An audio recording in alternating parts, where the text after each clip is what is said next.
sa iyang pinakamaayo nga gibuhat sa atong kinabuhi. Nag-remind ako si Wilson ganiha dito, politician ha. Si Wilson kaning mga politician dito isa-isahong ginagawa kay hadlok man na siya kung dili ma-mention ang kada usa. Kay sayang kayo ang boto. Ako dili politician. Pero reminder lang yan natin, no? Kaya may kabalo o buhi pa ka.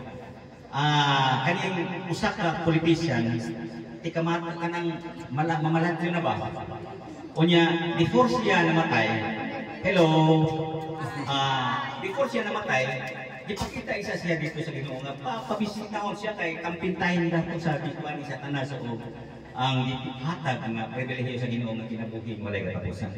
So, ipakita siya si San Pedro sa katong politician. Diri tan-awa diri o asa gyud ka kay ganahan nimo. So ipakita sa iya ang impyerno.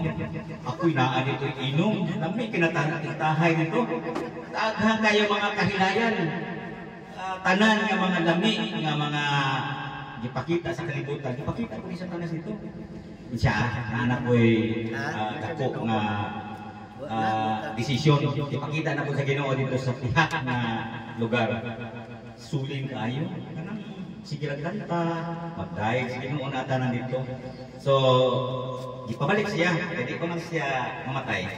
Pagbalik niya sa kalibutan, for how many days, no? Na pag-stay niya, namatay ditong politician.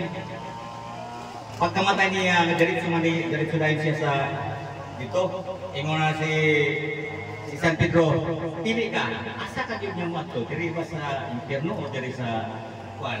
Hinunoa nga wala na'y balikay. Once na mag-decide ka, di ka pwede na mo request ka pa mo transfer. Wala na yun. Ngayon itong politician, Mr. San Pedro, sigurado ko diri ko sa impyerno. Okay, wala na'y balikay no? Pag-update niya dito sa impyerno. Agoy, kay siya, dili naman. Naikanta ginapon, pero ingon na nga ito ang kanta nila, ayaw pagbalo. Nga na ba, may kanta gihapon. Kaya na, impyerno naman lang ang kaning taga-diri man o tapos tae naman na ito tae na dito kanisa Pacific Ocean na tae. So munang kanta dito sila na ayaw pagbalo. Bitahin nga na kita ang kuhan-kuhan at kuhan na to kanang kayo niya iba, kasakitan ingon na siya sa San Pedro. Pwede ba mo transfer po dito sa kaning iha?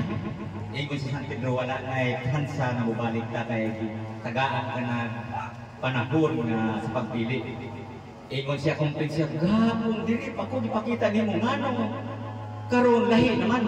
Ingon si San Pedro, katong gahapon, campaign period man to. So, ang tanan ng mga maayong mga i-promise, ipakita sa imo, pero karon human naman, imo na ng desisyon mo nang kana mga promise kita sa politician. Una-una ako mga usahay Ginoo usay dili. Hello mga batchmate. Kaya nga nakita ang pribilehiyo nato sa matag usa nga i-cherish nato matag adlaw kay ugma di man ta kabalo kung naapay hatag panahon sa ato sa Ginoo. Ang importante nga kabaluta kung asa di ba mo adto sa laing lugar sa Biuli sa US ikinahanglan niya mga information nga unsay pag kinabuhi unsay mga balao dito sa pag-adto sa US aron dili ka ma-ignorante o dili mawala tingana po ang gikinahanglan sa ato sa Ginoo no ang usa nga dokumento nga gikinahanglan ang Biblia Bible naay acronym ang Bible basic information before leaving earth muna siya ang gikinahanglan nato dapat mabasa ka ng kadadlaw bisan lang dili lang kadadlaw basta kung pwede lang mabasa kita na kayo ng basic Bible, basic information before leaving earth.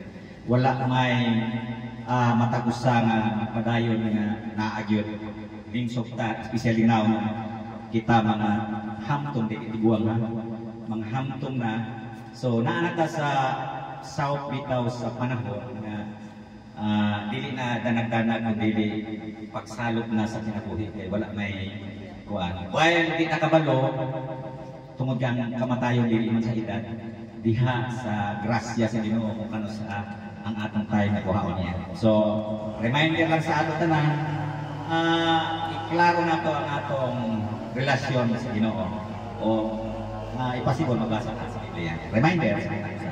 Thank you, God bless us all.